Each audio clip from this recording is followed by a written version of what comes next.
다음 장동혁 의원님. 후보자님, 김건희 여사에 대한 수사를 포함해서 어떤 사건이라도 법과 원칙에 따라 성역 없이 수사하시겠습니까?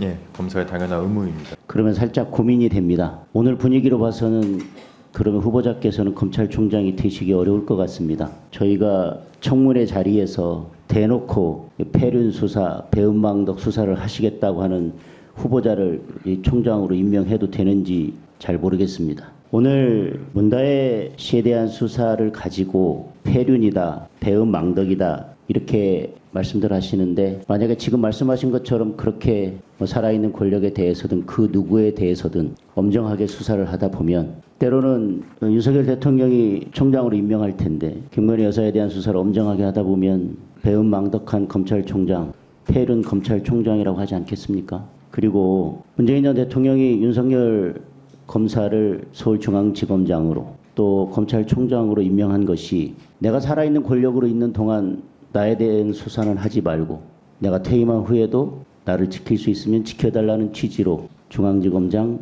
검찰총장에 임명한 것은 아닐 것입니다.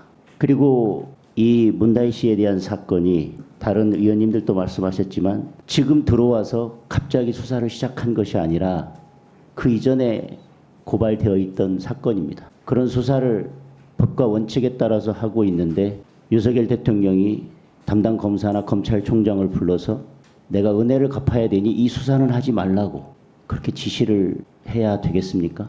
그것을 폐륜이다, 배은망덕이다 이렇게 표현한다면 살아있는 권력이든 그 누구든 전직 대통령이든 누구라도 성역 없이 법과 원칙에 따라 수사해야 된다고 바라시는 많은 국민들은 폐륜과 배은망덕을 부추기는 것이 될 것입니다. 저는 이 수사에서 만약에 압수수색 과정에서 과도한 사건과 관련성이 크지 않은 물건을 압수했다면, 그래서 그런 것들이 수사의 공정성을 의심받게 한다면 혹시 그런 부분은 없는지 여부에 대해서는 다시 들여다볼 필요가 있다고 생각합니다.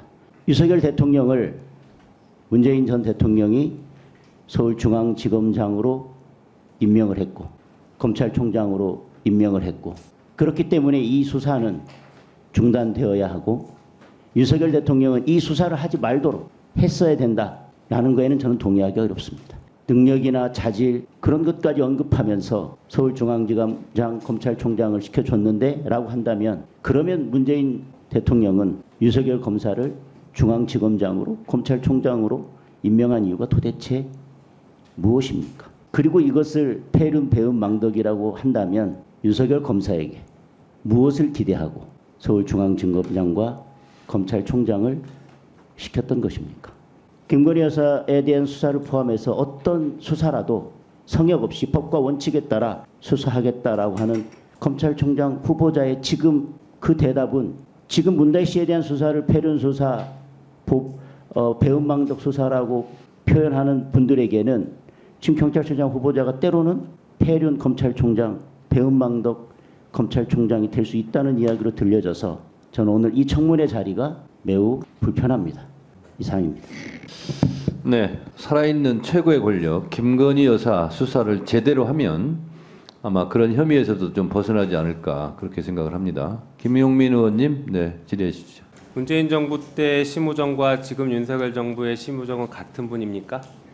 예, 그렇습니다. 네, 그렇게 믿어도 됩니까? 예, 그렇습니다. 네, 좀 떨떠름하신 것 같은데. 아닙니다. 그래요?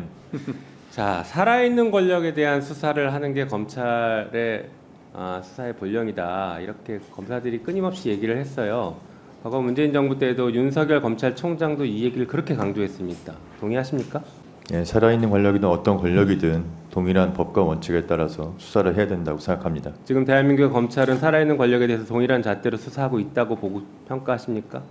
모든 수사를 검사들이 사명감을 갖고 법과 원칙에 따라서 하고 있다고 생각합니다. 네, 그러니까 국민의 눈높이와 동떨어진 인식을 하고 있으니까 검찰이 이렇게 망가진 겁니다. 검찰총장 후보자마저도 이 자리에서 국민 면접을 보는 이 자리에서 지금 대한민국 검찰이 국민 눈높이에 맞게 모든 사람을 법과 원칙에 따라 공정하게 수사하고 있다고요? 그렇게 인식하시니까 검찰이 이렇게 망가지고 있고 국민들로부터 신뢰를 얻지 못하고 있는 것입니다. 적어도 이 자리에서는 후보자께서는 국민 눈높이에 맞지 않은 부분이 있다라고 하면 제가 총장이 돼서 바꿔보겠습니다. 이런 결기를 보이셔야지. 여전히 지금 선배들이 한 거랑 똑같은 행동, 똑같은 태도로 이 자리에 임하시면 아무것도 달라지지 않아요. 그러면 여전히 총장이 되고 나서는 살아있는 권력인 윤석열 대통령과 김건희 여사 뒤 봐주려고 하는 검찰로 낙인 찍힐 것입니다. 어떻게 생각하세요? 결기를 보여줄 수 있어요?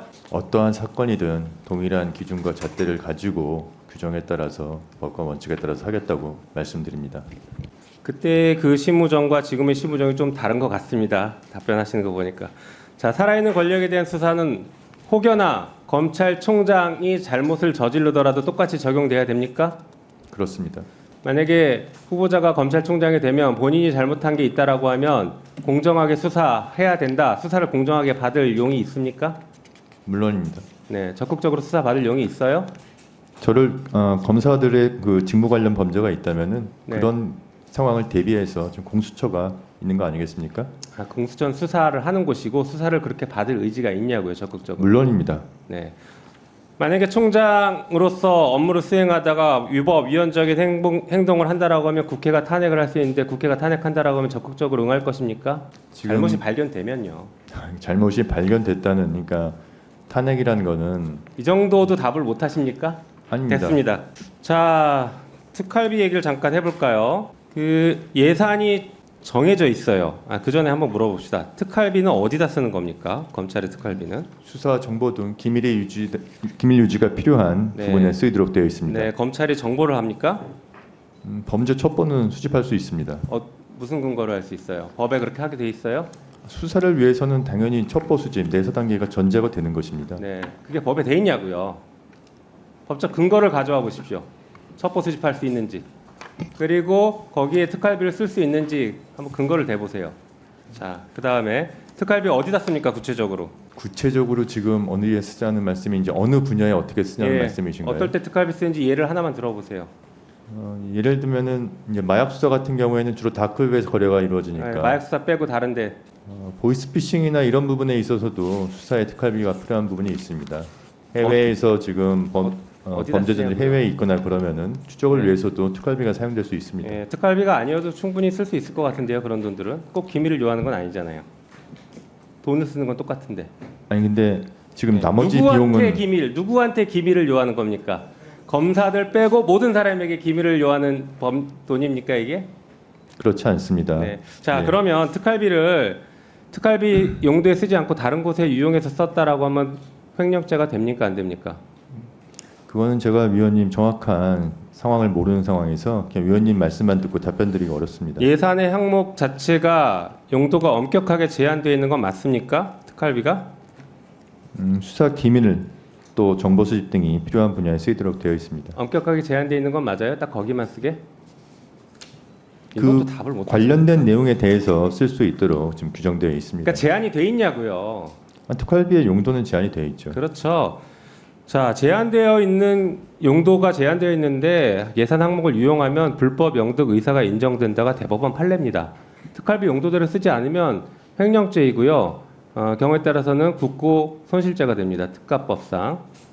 실제로 국정원장이 특활비를 당시 이제 박근혜 대통령에게 뇌물로 준 사건에서 뇌물죄는 무죄가 나왔지만 특활비를 횡령한 사실은 인정이 됐어요. 그리고 박근혜 대통령도 횡령 금액을 서로 나눈 것은 공범 간에 나눈 것에 불과하다. 그래서 박근혜 대통령마저도 특활비 횡령의 공범으로 봤습니다. 알고 계세요?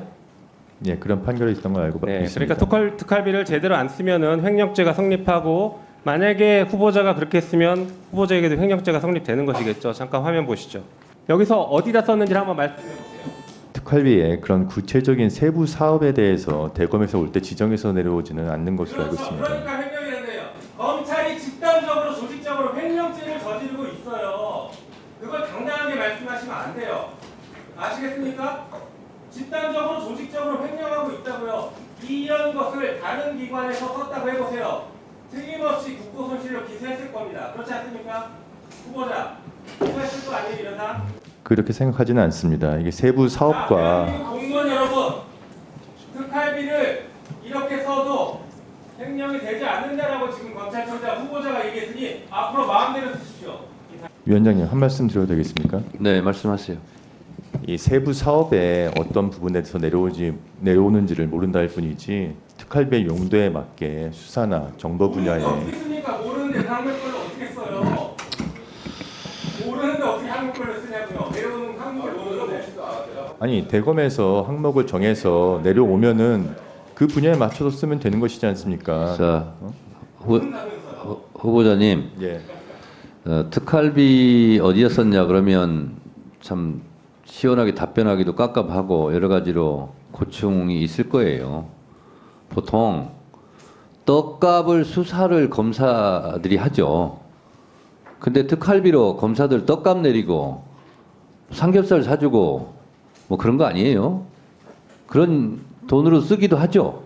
명절 때 왜 특별하게 이렇게 그것도 현금으로 돈봉투 만들어 가지고 돈봉투를 내립니까? 그거 떡값이잖아요. 추석 때 설 때 수사 잘하라고 돈봉투에 넣어서 줍니까? 손바닥으로 하늘을 가리세요. 위원장님 수사가 연중 진행되고 있습니다. 연중 근데 왜 하필이면 명절 때 몰아서 그걸 줍니까? 3, 4배씩. 명절 때도 수사가 진행되고 당시에도 여러 가지 수사가 진행됐습니다. 심우정 후보자님, 예. 본인은 추석 때 설 때 고향에 안 가요? 안 갔어요 지금까지? 계속 수사했어요?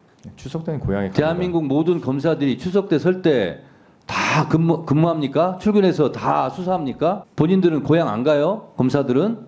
고향 갈 때 주는 거 아니에요. 아니면 아니라고 증명을 한번 해보세요. 특활비 그 상식적으로 국민들이 다 생각하는 겁니다. 차라리 말을 하지 마세요. 거짓말을 할 바에는 차라리 그냥 침묵하세요. 그리고 괴로운 표정을 지으세요. 그게 낫습니다. 아니 검사들이 특활비를 수사나 이런 곳에 쓰지 그 외에 뭐 자기의 무슨 생활비나 이런 거 후보자님, 후보자님, 제가요 국정원 야당을 다루는 국정원을 다루는 정부의 야당 간사로 예산 결산 심사 소위원장 하면서 다 봤어요. 가슴에 손을 얹고 생각하세요. 그리고 말하세요. 그 정부 공개 청구해서 받은 세금 도둑 잡아라 이런 프로그램 다 나오지 않습니까? 삼겹살 사주고 떡값 주고 한 거 그거 사실이 아니에요? 진짜로? 그거 왜 그러십니까? 차라리 그냥 침묵하세요. 저희가 예산 결산 심사할 때 다 봤어요. 그리고 그 명세서 못 내면 우리가 주장하는 대로 생각할 테니까 그래서 특수활동비 전에 깎을 테니까 그렇게 알으려고 그랬어요. 위원장님 지금 수년에 걸쳐서 특수활동비의 집행을 좀 저희들도 투명하고 공정하기 위해서 여러 가지 제도 개선을 해왔습니다. 자, 이모 서울지검장이 검사들한테 봉투 나눠가지고 적발된 적 있죠? 그 특수활동비 아니에요? 기억 안 나세요? 본인은? 네, 진행을 할 테니까 그렇게 하세요. 그 차라리 그냥 침묵하시는 게 좋을 것 같아요. 딱 해서 그렇습니다.